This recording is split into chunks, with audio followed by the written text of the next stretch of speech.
Hi, I'm Dan Resnicek from Pacific Northwest Urology, and recently I did a video on Urolift on large median lobes. I was impressed at how well this device was able to treat a median lobe and how well the patient did afterwards. Recently, I've been able to use the Urolift Advanced Tissue Control Device, or ATC. This device came out late last year and allows even additional control of the median lobe. What this device does differently is it has two wings on the outside.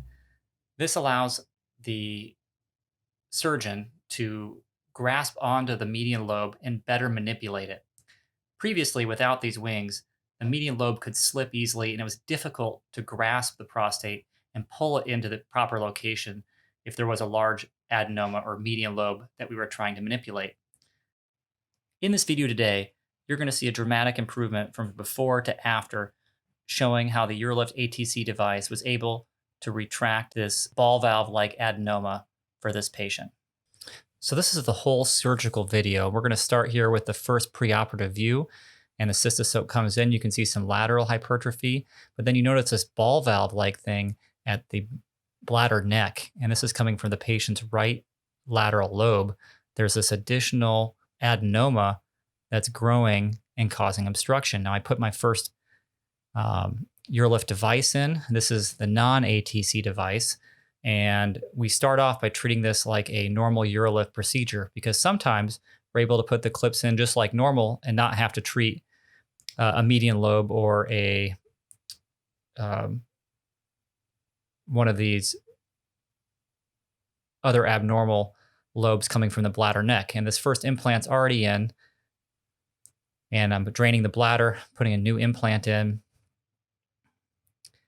And the first one was on the patient's right side. This one's going to go to the patient's left side and aiming where I want that implant. I usually start distally. So I'm going to start here close to the viru on the patient's now left side, tensioning pretty far off here to the left, fired the implant. I'm tensioning a little bit more. And now the urethral end piece is fired. Now I've got two implants in. And already you can see a pretty good opening from the viru into the bladder neck. And I'm looking at that next location where I want to fire my next clip. So new device is now inserted into the bladder. And I'm coming back to look where I was before. There's a pretty good opening, but I think there's a little bit more to do anteriorly and a little bit proximally from where I fired before. So I then tension again, kind of stacking these implants here on the left side in a vertical sort of fashion. And as I'm tensioning this implant on the left, fired it, you can see they're kind of in a vertical fashion, but that really opened up that anterior channel well, but the bladder neck's still intact. So really all that's left, as you can see here, is that, that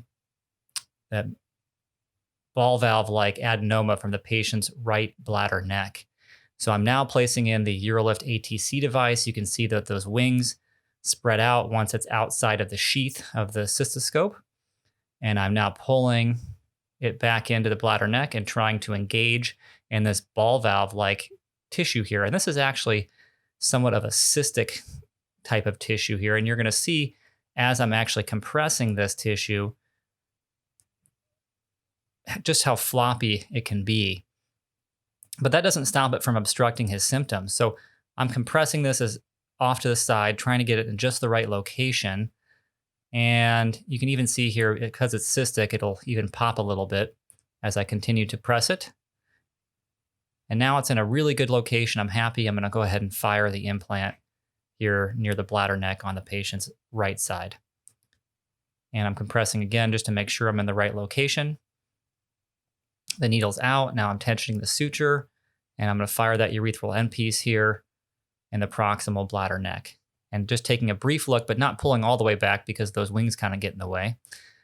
So I'm going to put the visual obturator in of the camera here just to get a good view at the end of the case to see, how effective was that implant. And you can see here from the viru all the way into the bladder neck, there's now a wide open channel. You can't even see where that adenoma was previously causing the ball valve. So a completely open channel. Really couldn't have done this procedure without using the ATC device because that cyst-like adenoma was very difficult to grasp. Once again, I'm Dan Resnicek from Pacific Northwest Urology.